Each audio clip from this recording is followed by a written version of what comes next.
Music has no skeleton. It leaves no fingerprint in the dirt.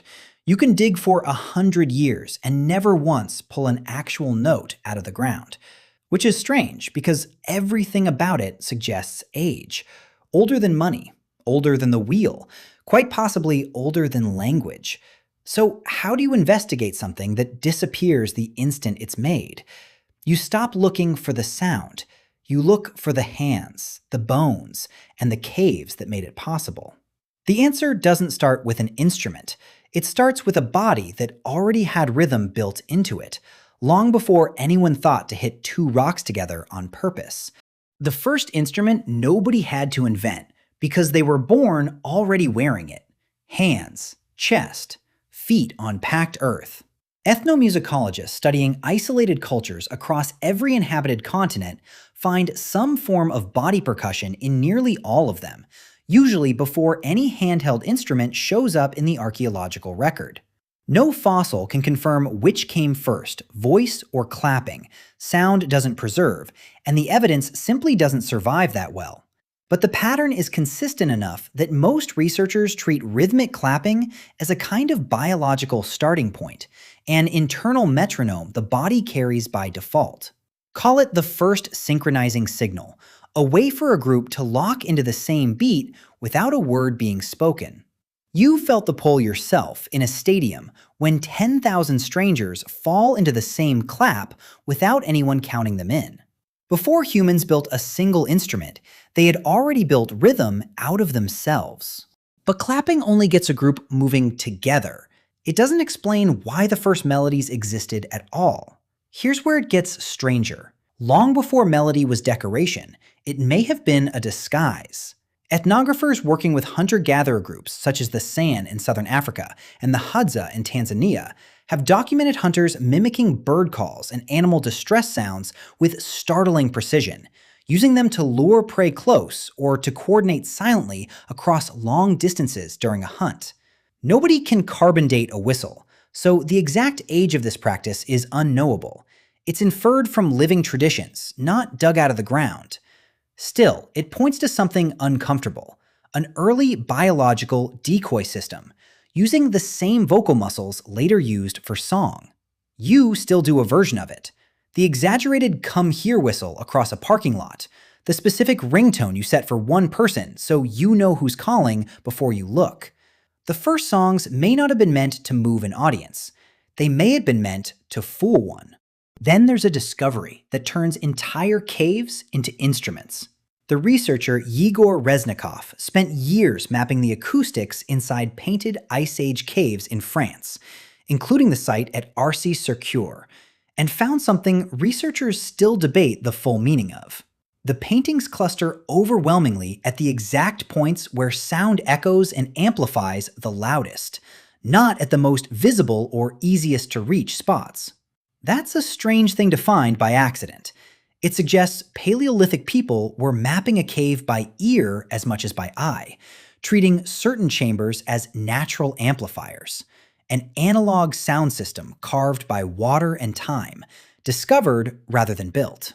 You do something similar without thinking about it, singing in a stairwell or a shower because the reflection makes an ordinary voice sound enormous. Ice Age humans didn't need speakers. They found the room that already worked as one. Here's the part nobody mentions when they picture cavemen banging rocks together. Some of the earliest confirmed instruments are precision engineered.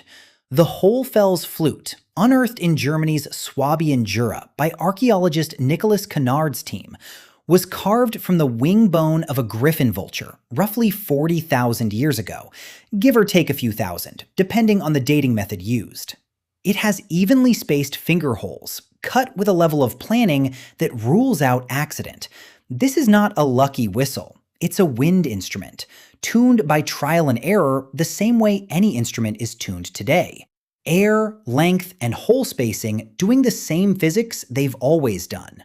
The plastic recorder gathering dust in a school closet runs on the exact same principle as the oldest confirmed instrument on the planet. But not every candidate for oldest instrument is settled science, and honesty matters more than a clean story. In Slovenia's Divje Babe cave, archaeologist Ivan Turk found a punctured cave bear femur dated to somewhere between 50 and 60,000 years old. Old enough that in that region, it may have been made by Neanderthals rather than modern humans. If real, it rewrites who gets credit for inventing music. If not, it's just a bone. Many researchers argue the holes were left by a hyena's teeth during a routine kill, not shaped by hands at all, and the debate has never fully closed. It's the same kind of argument you'd have over a smudged signature on an old painting.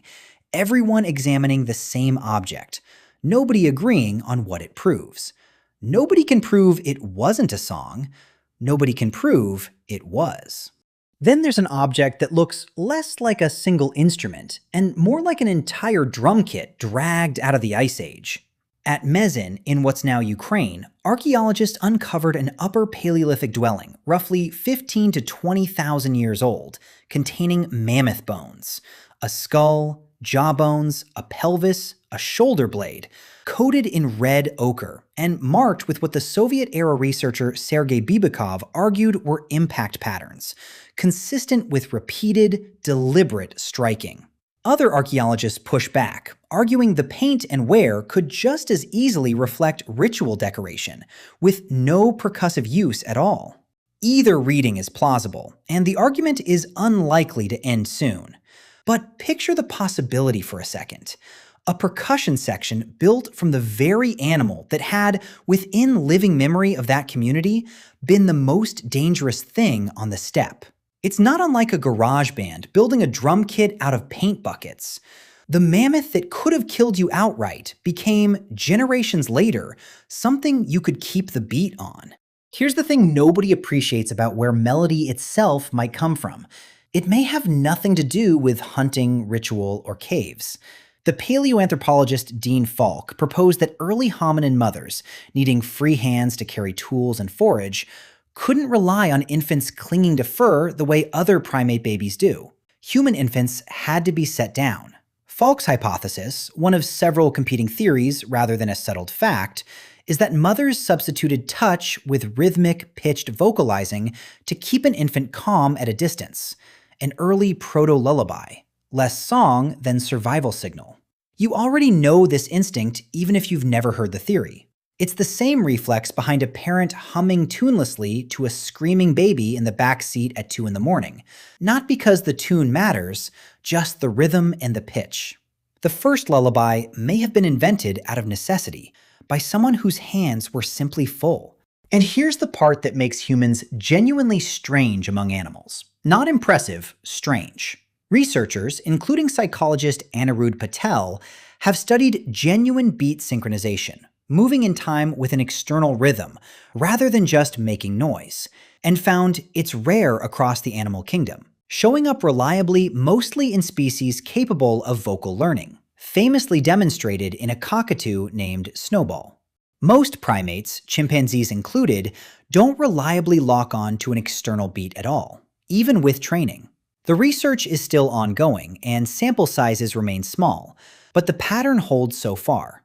Something in the human brain seems wired specifically for group timing, an internal metronome built for coordination rather than decoration. It's the same wiring that lets a stadium full of strangers clap in perfect unison without a conductor, everyone's brain hitting the same tick automatically. That instinct to fall into rhythm with people you've never met isn't common in nature. It might be one of the most human things there is. So if you're looking for one clean origin story, there isn't one, and pretending otherwise would flatten something genuinely complicated. Music didn't arrive from a single spark. It congealed out of at least 5 separate survival tools that happened to feel good stacked together. A decoy call for hunting became a melody. A soothing hum for a fussy infant became a lullaby. A body's need to synchronize for coordinated work became a beat. A cave's accidental acoustics became a stage.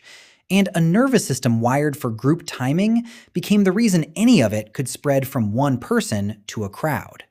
None of those tools were built to become art. They just never stopped being useful long after the original use disappeared.